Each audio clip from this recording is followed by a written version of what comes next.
Good morning, everyone. I'm Tina. Today I'm here to talk about the debate over capital punishment. As a member of modern society, we always rely on our government and justice systems to make fair and responsible system for us. And I searched for this topic for 2 weeks, and I'm torn with both sides. Let me ask a simple question to begin this speech. What punishment should the government give to the people who destroy innocent lives? Capital punishment is one of the most controversial issues over time. Some people think it's necessary for our society, and some people think that, it's hurting human rights. And I'm here to highlight that Taiwan should retain capital punishment for the most serious crimes. And here is today's content. For starter, I will talk about the role of capital punishment. Then I will introduce the standard now. Then I will give an introduction of problem of alternative plans. Then we will have our conclusion eventually.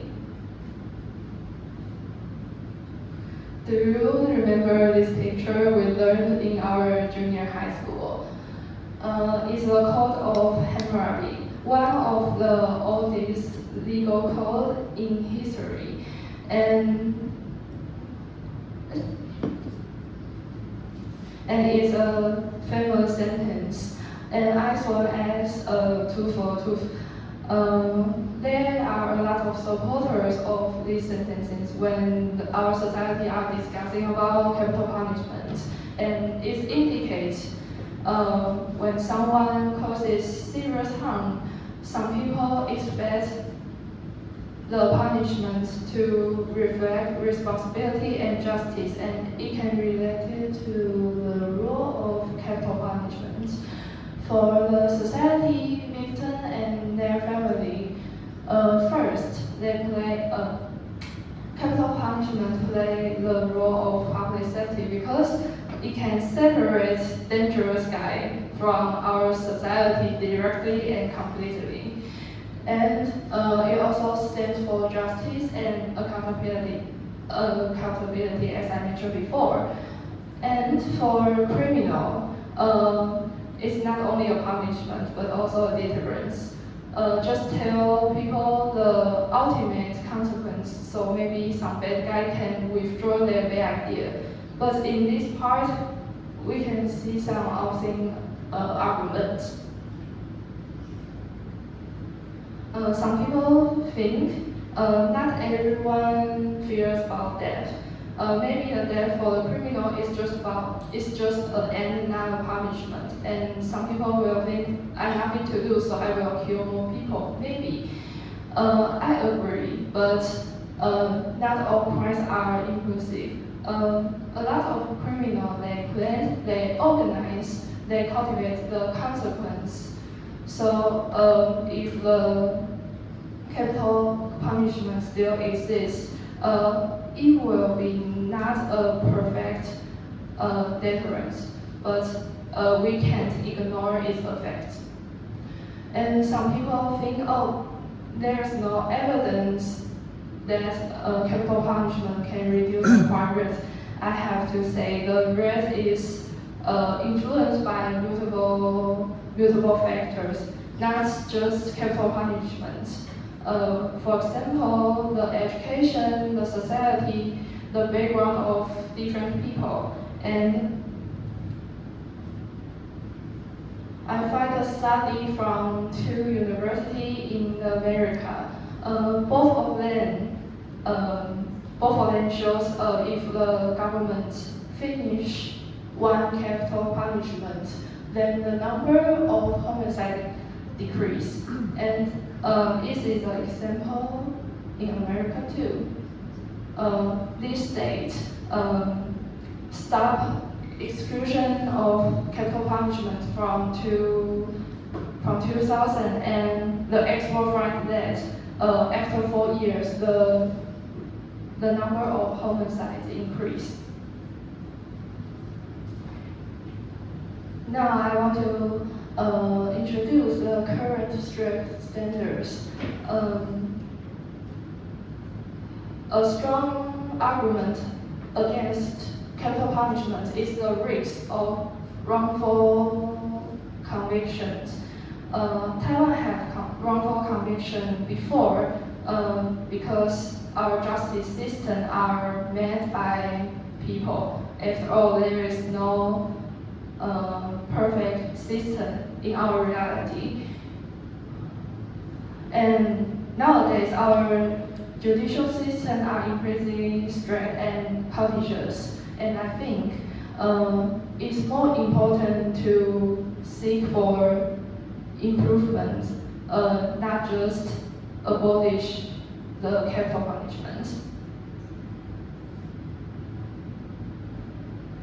And in Taiwan now, Taiwan currently no longer has mandatory death penalties. It means if we need, if today a people have a capital punishment, he or she should go through multiple trials and appeals. It requires high standard evidence, strict reviews, and repeated examination. Then I want to talk about the problem of alternative plan. Some people think the life imprisonment can replace capital punishment. However, it costs financial cost. And some people will think, no, I don't want to my tax to rise the criminal. And in a poison, the manufacturer maybe keep hunting others. The next one is public safety concerns. Some people will worry about if there is a possibility of parole, what will the criminal do after he or she return to our society? And if we say, oh, we just give the criminal a lifelong imprisonment without parole, then the problem will back to the first 2 points.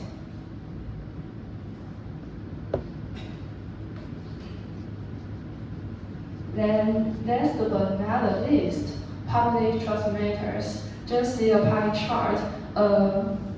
Over 80% of people in Taiwan still support capital punishment due to the concern about justice, safety, and accountabilities. A lot of people worry about the criminal. It's not easy to be rehabilitated or just do repeated offenses, and it's not suitable to abolish capital punishment because in Taiwan there are a lot of people still support it. And we will have our conclusion after introducing the role of capital punishment, the current standard, and the problem of alternative punishment. I want to emphasize that capital punishment should remain as the final legal safeguard for the most serious crime in Taiwan. It should not be abolished. Thank you.